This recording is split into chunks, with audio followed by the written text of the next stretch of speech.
Hi అండి.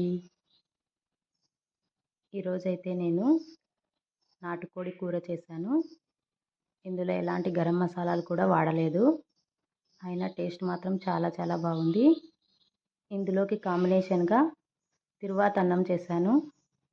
వీటిలో కూడా ఎలాంటి స్పైసెస్ వాడలేదండి. అయినా టేస్ట్ మాత్రం చాలా చాలా బాగుంది.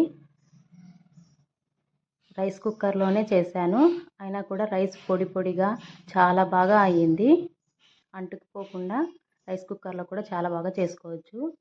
ఈ నాటుకోడి కూర అలాగే తిరువాతన్నము కాంబినేషన్ చాలా చాలా బాగుంటుంది. వీటి పూర్తి రెసిపీస్ ఛానల్లో ఉన్నాయి. ఒకసారి చూడండి. ప్లీజ్ అలాగే సబ్స్క్రైబ్ చేసుకోండి.